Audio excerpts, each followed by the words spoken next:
بہت بڑی طاقت بنیں گے آپ اگر آپ کو سہنا آ گیا اور برداشت کرنا آ گیا.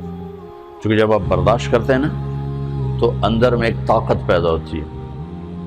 وہ طاقت آپ کی روح کو پرواز دیتی ہے اور اگلوں کے لیے تسخیر کا کام دیتی ہے. اور اگر آپ پھٹ گئے تو بم کے پھٹنے سے کیا ہوتا ہے؟ تباہی آتی. جب آپ پھٹیں گے یا میں پھٹوں گا تو معاشرے میں تباہی آ جائے گی. تو اس کے لیے آپ دو چیزوں کا اہتمام فرمائیں. ایک اپنی زبان کی حفاظت فرمائیں.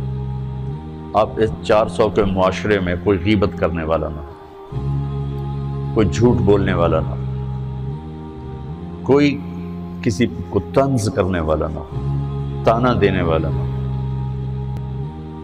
ایسی بات جو کسی کے دل پہ جا کے چوٹ مارے اس سے آپ اپنی زبان کو صاف کر لیں. کبھی اس پہ قابو پا سکیں گے، کبھی نہیں، کبھی رہ جائے گا، کبھی ہو جائے گا. تو جب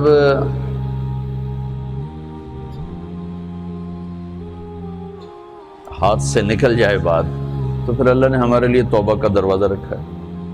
2 نفل پڑھو، اللہ سے معافی مانگو، جس پر زیادتی ہو اس سے جا کے معافی مانگو. اس سے آپ کی مزاج میں ٹھہراؤ آ جائے گا. تو میں آپ سب سے یہ گزارش کرتا ہوں کہ اس معاشرے میں آپ اپنی زبان پہ قابو پانا سیکھیں. برائے میرا بہت فائدہ ہوگا. ایک زندگی گزری ہے، شام قریب ہے، تو پوری زندگی کے تجارب نچوڑ بھی اس میں شامل ہیں. اور تجارب نچوڑ کو گولی مارو اور دیوار پہ ڈال دو. میرے نبی کا فرمان اس کے لیے کافی ہے کہ آپ نے فرمایا کہ 2 چیزوں کی ضمانت دے دو، میں جنت کی ضمانت دیتا.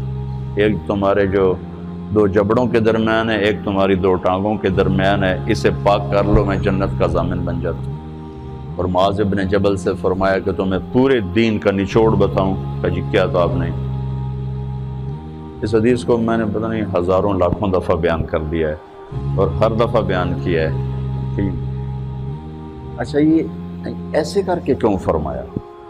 یہ پہلے کیا پھر کہا کف ھذا. اور کہا کس کو ہے؟ جن کے بارے میں آتا ہے کہ اس امت کے علماء کا جھنڈا قیامت کے دن معاذ بن جبل کے ہاتھ میں ہوگا. اتنے بڑے آدمی. 18 ہجری میں انتقال ہوا. 1434 ہجری میں اردن گیا تو ان کی قبر سے خوشبو آ رہی تھی. 1400 سال گزر گیا، ان کی قبر سے خوشبو کا آنا بند نہیں ہوا. اتنے بڑے آدمی کو کیسے سمجھایا؟ بچے کی طرح. معاذ اس زبان کے قابو. تو آپ سب کو، اپنے آپ کو بھی کہتے ہیں، وہ عرب خطیب کہتے ہیں اوصیکم نفسی اولا وایاکم کر کے عام طور پہ خطبہ شروع کرتے ہیں.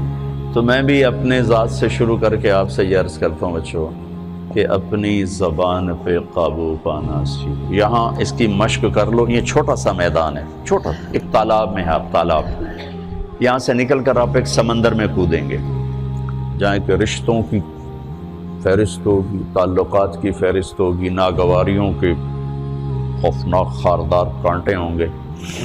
کہیں کہیں پھول ملیں گے ورنہ کانٹوں سے بھرا جہان ہے. اگر آپ نے یہاں پریکٹس کر لی تو پھر آپ اس میدان میں جا کر انتہائی خوبصورت معاشرے کا فرد بن جائیں.